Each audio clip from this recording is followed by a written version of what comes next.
Imagine you're standing in line outside a brand new restaurant. The hype is insane. Everyone's talking about it. Food critics are losing their minds. Your friends have been sending you TikToks about it for weeks.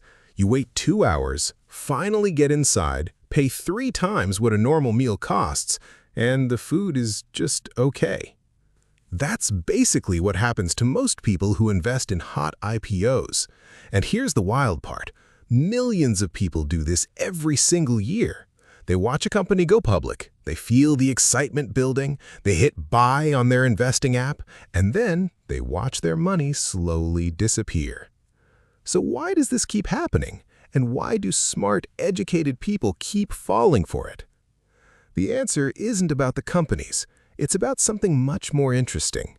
It's about how your brain was literally never designed to make good investing decisions. Here's the story most people tell themselves when a hot IPO drops. A company they've heard of, maybe they use the app every day, maybe they love the product, is finally going public. The news is everywhere. Analysts are calling it a generational opportunity. The stock pops 40, 50, sometimes 100% on the first day of trading. And you're sitting there thinking, I knew about this company before it was public. I should have gotten in earlier. I can't miss this. That feeling right there, that's not logic. That's FOMO wearing a suit and pretending to be a financial strategy. The belief people have is simple. Great company equals great stock. But these are two completely different things, and confusing them is one of the most expensive mistakes a retail investor can make. Let's break down what actually happens during an IPO, because most people have no idea how the game is set up. When a company decides to go public, they hire big investment banks. These banks spend months building what's called the book. Basically, they go around to massive institutional investors, hedge funds, and wealthy clients, and they sell them shares before the stock ever hits the public market. By the time you and I can buy shares on our investing app, those early investors have already locked in their price, a price that was set weeks ago, often much lower than where the stock opens. So when you see a stock jump 60% on its first day of trading, you might think, wow, look at those gains. But here's the thing, those gains already went to someone else, the big funds, the insiders, the people who were in the room before the doors opened. What you're buying when you chase a hot IPO is the excitement, the story, the hype. And hype, as it turns out, has a very predictable expiration date. Think of it like buying concert tickets from a scalper on the night of the show. Someone already made the real money. You're just paying the premium. Now here's where it gets psychological. And this is the part most finance content never talks about. There's a concept called the narrative fallacy. It's the way our brains are wired to love a good story so much that we mistake the story for a strategy. When a company goes public, what you're really buying is a narrative, a vision, a "this is going to change everything" feeling. And our brains are incredibly bad at separating how exciting a story sounds from how good an investment actually is. Think about some of the most hyped IPOs of the last decade.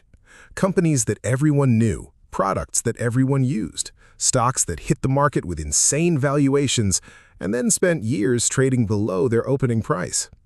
Uber, Lyft, WeWork almost went public at a valuation that made no mathematical sense whatsoever. Rivian, DoorDash, Robinhood, many of these stocks lost 50, 60, even 80% of their value within a year or two of going public.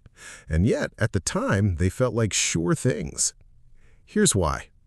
When a company IPOs, it's at the absolute peak of its public attention. Every article, every podcast, every conversation is amplifying the excitement. Your brain interprets all that social buzz as evidence that it must be a good investment. But attention and value are not the same thing.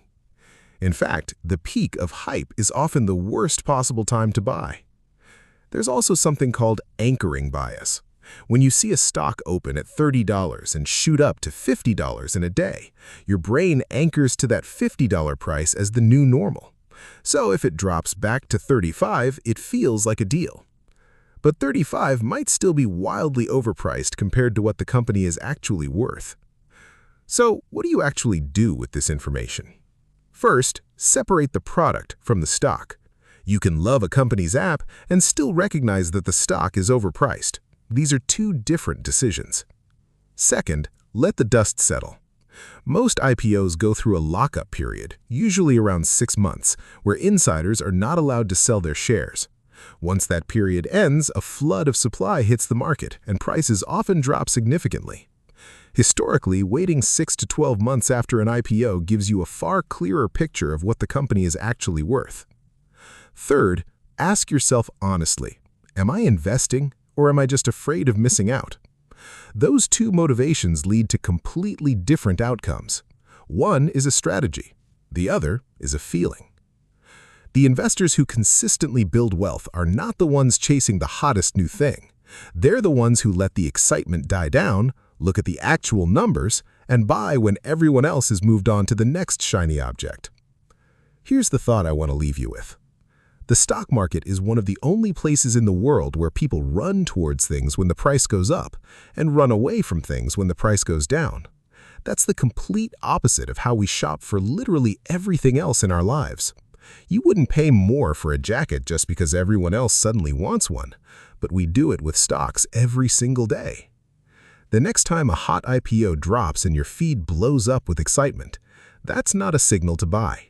That might actually be the signal to wait. The best opportunities in investing rarely feel exciting at the moment you take them. They usually feel boring, quiet, and a little bit lonely. And that's exactly how you know you might be on to something real.